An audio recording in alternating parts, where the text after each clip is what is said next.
Hi. So, Matt Bacon here again. As part of this playlist of how to grow your band with collaborations, I actually wanted to kind of kick it off with an understanding of how to network for collaborations. I feel like a lot of people will ask me, Matt, how did you connect with this person or this other guy, or how did this happen? How did these people come together? And that's a really good question, because when you're not a part of the overall community, a part of the overarching thing, it can feel really frustrating to be left out and not understand, like, how do I access some of the cool people I want to be connecting with?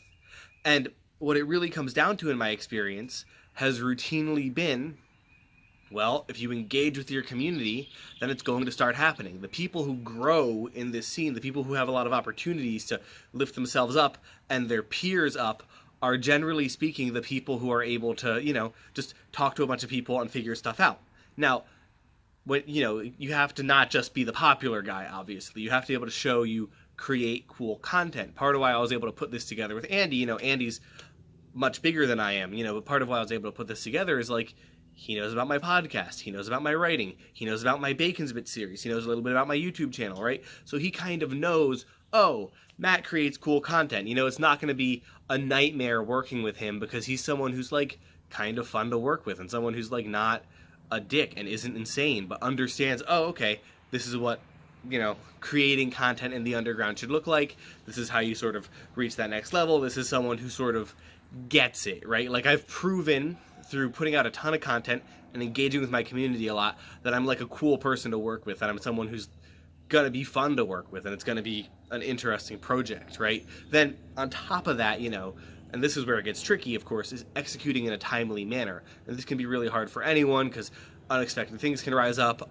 Different people might get in the way, or people have different expectations, and I get it. It's really tricky, What I've kind of done is I just try to break things down into chunks, For instance, right now, this video series, I have 3 videos to create, and so I've been shooting one a day, right? This is my second day of doing it. I'll film my last one tomorrow, and that way, is it a little bit of work? Yeah, but I don't really feel like I have to block out an hour and a half in the row for this project we're doing, right? Like, I'm just doing something that's cool and makes sense and is something people are going to give a shit about, you know what I mean? But I don't want to make it too crazy or too much of an overwhelming thing on myself. But I've shown, again, repeatedly with rapid response time, that's a huge one on all platforms, being able to get back to people quickly. And then also just kind of being someone who's ever present, that, oh, I'm someone who's going to execute on this in a timely manner, right? And then on top of that, and this is where it gets kind of interesting, is, you've got to try to be someone who brings more than content to the table. I think a lot of people just want to, say, oh, look, I create something cool. And first, a lot of the people aren't even in the community at all and don't really have any audience. But, you've got to have something else that you're able to bring, something you're able to kind of show, some sort of secret sauce. For me, it's, I do have an audience, so that helps a lot. I have a pretty big mailing list. That also helps a lot, It also helps because, oh, I have some cool stuff going on in Australia. Andy's obviously based in Australia. Obviously we're going to collaborate on more of that stuff in the future, assuming this goes well, right? Like, I'm bringing more to the table. Like, because of my other connections, I'm now someone who's, like, very useful to be working with for someone like Andy, and vice versa, which is cool. Obviously we're not just using each other. Obviously we want to create cool content, but, we're building with an eye towards the future. This is the key, right? We're people who have shown that we're part of our community. We have shown that we can do something cool, and we can do it in a timely manner. And then we're showing that we're doing something more than just creating a video series together, even though creating a video series together is obviously super cool.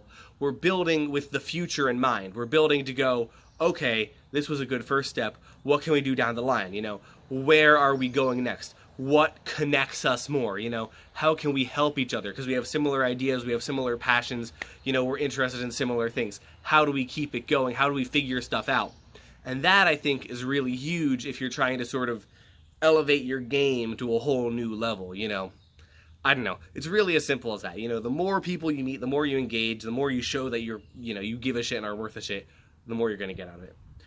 Do me a favor real fast, comment and subscribe if you can. Also subscribe to Andy Dowling's channel. He is the next video in this playlist, so you should definitely watch that. And thank you so much for watching.